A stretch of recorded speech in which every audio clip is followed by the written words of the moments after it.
incomodar muito o Red Bull Bragantino. Foi um jogo de muita disputa de espaço, um Vasco que vai mostrando cada vez mais o repertório do Fernando Diniz. Isso é muito interessante, nós falamos aqui, inclusive no off, essa troca de passe que ficou muito característico no Fluminense, que foi campeão da Libertadores.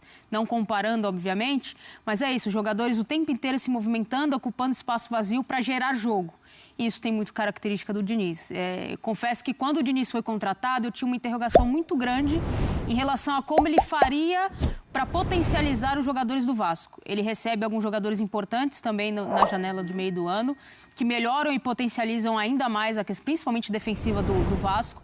Isso dá uma consistência maior, torna o time mais competitivo. E a gente está podendo ver nesses últimos jogos que é um time que, mesmo quando tem algumas fragilidades, o jogo contra o Fortaleza foi em que o Léo Jardim foi o principal jogador do jogo, consegue mesmo assim fazer os resultados, tem sido mais efetivo, e isso é importantíssimo para o torcedor do Vasco. O torcedor vascaíno que olha e projeta já o final do ano, olhando para o final da competição, imaginando o que possa ser a semifinal contra o Fluminense, tem uma perspectiva muito mais positiva do que tinha no começo da temporada. Então isso é muito mérito do Diniz, mérito do Pedrinho também, que soube fazer as contratações ali junto com a sua análise de scout, mesmo num momento muito complicado financeiro do clube. E o time vai caminhando a passos largos de ter um final de temporada muito mais tranquilo do que vinha tendo nas últimas.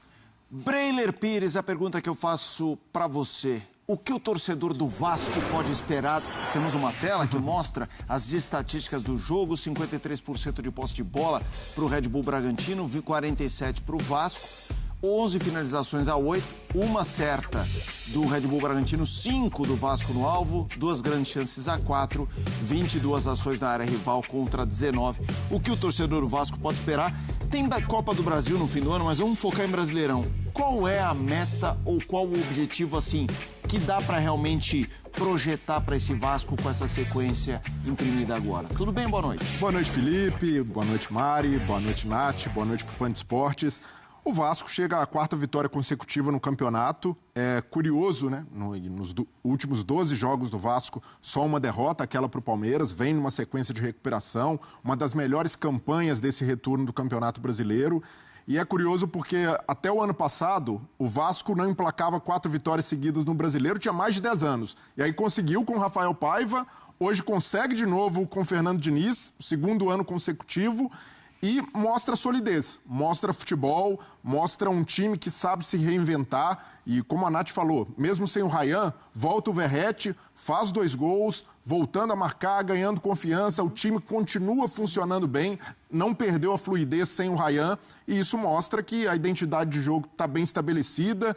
O time hoje tem muito mais segurança, é o 3º jogo consecutivo sem tomar gol. Quem viu o Vasco do começo do ano, isso daí parece coisa de outro mundo, porque era um time muito frágil na defesa, e hoje com Carlos Cuesta, com Robert Renan, com Cauã Barros na proteção da zaga, a defesa do Vasco passa muito mais confiança, e a gente pode dizer, Felipe, o dinizismo está deixando o torcedor do Vasco sonhar. Tá mesmo. E não só com a vaga na Libertadores, que é palpável agora, o Vasco chega aos 42 pontos, engrenando, né, arrancando com a 5ª marcha, mas olhando também para dezembro, se o Vasco chegar lá jogando essa bola, é forte candidato ao título da Copa do Brasil. Porque hoje, e aí é recorte do momento, nenhum dos outros 3 finalistas joga tão bem como o Vasco. O Vasco está num momento muito bom. E aí a gente precisa também ponderar. Falta muito tempo, até dezembro tem muita água para rolar, tem de manter constância, tem de manter o time bem fisicamente, mas por esse recorte, pelo que o time tem jogado, e não é só um espasmo, não é só um lampejo, já é uma sequência, a gente pode dizer que o torcedor do Vasco, além de sonhar com a Libertadores, pode sonhar em voltar a levantar uma taça importante, né, que não vem desde 2011, e o torcedor do Vasco começa a enxergar um time confiável, sobretudo uma defesa confiável, algo que praticamente não existiu durante boa parte da temporada. Vamos ao palco do jogo. Isso mesmo, a gente vai para Bragança Paulista com a Jalile Elias, que chega com as informações. Red Bull Bragantino 0, 3 para a equipe do Vasco da Gama. Jalile, boa noite. Boa noite, Felipe. Boa noite aos amigos do estúdio e também ao fã de esporte. É isso mesmo, o Vasco venceu o Red Bull Bragantino por 3-0, uma vitória maiúscula do Vasco aqui no estádio do Bragantino, aqui em Bragança Paulista, né? Uma grande noite do Pablo Verratti, que não marcava há 3 meses com bola rolando. Dessa vez entrou, fez 2 gols, né? Numa noite que o Vasco não tinha o Ryan, que é o artilheiro do Vasco na era Diniz, e também não teve o Fernando Diniz à beira do gramado. Ele que recebeu o 3º cartão amarelo no clássico contra o Fluminense. E hoje aqui à beira do gramado estava o auxiliar Evandro Fornari. Mas é isso, o primeiro gol, né? Saiu naquele lance que o Verratti finaliza, o Cleiton chega a defender, mas a arbitragem, né, deu o gol, falou que a bola passou toda pela linha. Gerou uma polêmica, mas, né, tem as imagens do lance e tal. O gol foi validado. Depois, novamente, o Verratti apareceu, né? Aproveitou o rebote do Cleiton, só empurrou para o fundo do gol. Vasco 2-0. O Bragantino até voltou com mais intensidade, esboçou uma reação ali no começo do segundo tempo, mas aí o GB, né, que entrou no segundo tempo, estava pouquíssimos minutos em campo, então sacramentou essa grande atuação do Vasco aqui em Bragança Paulista. Com essa vitória, então, o Vasco agora tem 4 vitórias consecutivas, incluindo a última, um clássico contra o Fluminense, né, o adversário na Copa do Brasil. Subiu para a 8ª colocação, está a apenas 5 pontos do Botafogo, né, que empatou com o Santos nessa rodada, que é o primeiro time no G6, e o Bragantino agora só tem uma vitória nos últimos 9 jogos, um desempenho aí muito ruim, uma sequência negativa no comando do técnico Fernando Seabra, que está bastante pressionado. O Bragantino caiu para a 12ª colocação e fica ali um pouco mais próximo da zona de rebaixamento, está a 5 pontos do Vitória, que é o primeiro time no Z4. Felipe? Valeu, Jalile, trazendo informações já as entrevistas, Zona Mista com a Jalile Elias, direto de Bragança Paulista.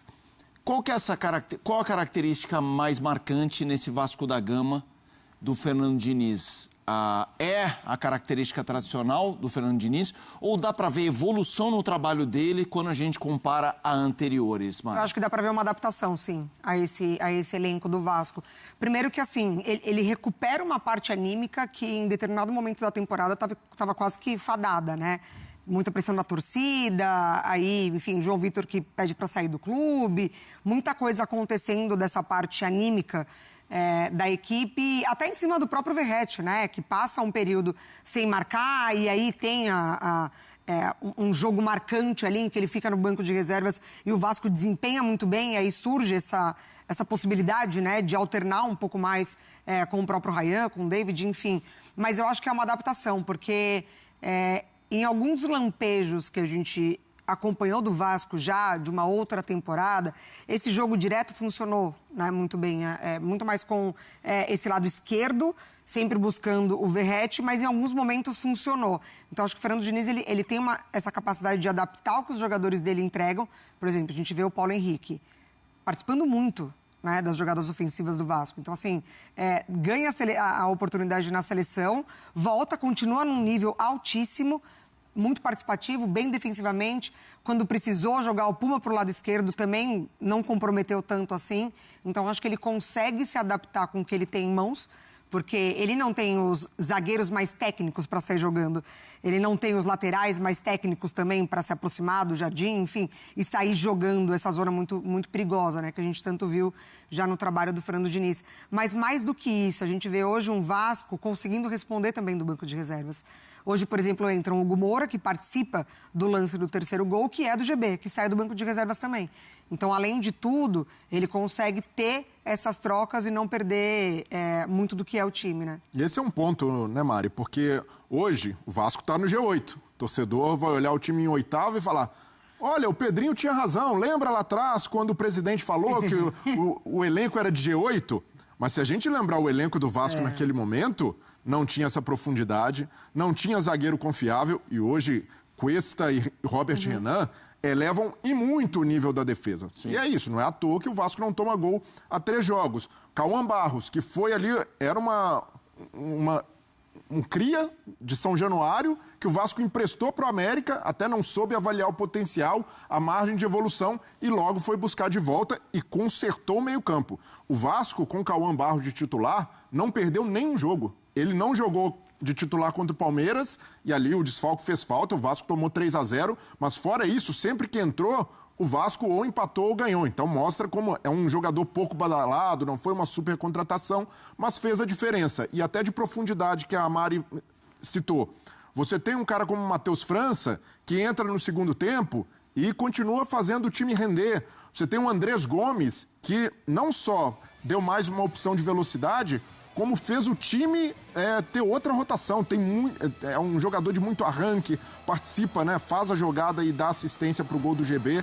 Então é outro elenco, e aí méritos do Admar Lopes, o dirigente contratado pela gestão do Pedrinho para consertar a casa, para fazer essas contratações mais assertivas, do Fernando Diniz, que soube colocar esses jogadores para jogar, encaixar bem as peças, sem inventar muito, fazendo o que era necessário, e de um time que hoje se comporta muito bem, se comporta sim como não só um elenco de G8, mas como um time capaz de olhar para cima com segurança, capaz de jogar contra qualquer adversário. Então, a gente vai relativizar o momento do Red Bull Bragantino, né? Um time que hoje era um jogo de contrastes, né? Um dos melhores do segundo turno contra um dos piores. Mas o Vasco tem jogado dessa maneira contra qualquer time e tem tentado se impor. Então, eu vejo que isso é uma marca do Fernando Diniz. O time tem jogado com coragem, se aproveitou dessa maior solidez defensiva e hoje a gente pode dizer, o Vasco dificilmente teria tido essa reação no segundo turno se tivesse o elenco do primeiro semestre. Duvido muito, e não iria acontecer. Se acreditasse que aquele elenco era suficiente, que aquele elenco lá era de G8, o Vasco estava fadado a terminar a temporada, como a Nath falou, sofrendo de novo, pensando em rebaixamento. Então isso aconteceu, porque há mérito, sim, do trabalho do treinador, mas a diretoria finalmente conseguiu entregar condições melhores para o técnico trabalhar, e com jogadores melhores a gente sabe da capacidade do Diniz, é o que ele tem entregado. Quando a gente fala de repertório, né, o Diniz ele é muito característico por posse de bola, troca de passe, troca de posicionamento, aquilo que a gente falava no começo. Em alguns momentos, em alguns jogos, vou dar o exemplo do jogo contra o Fluminense.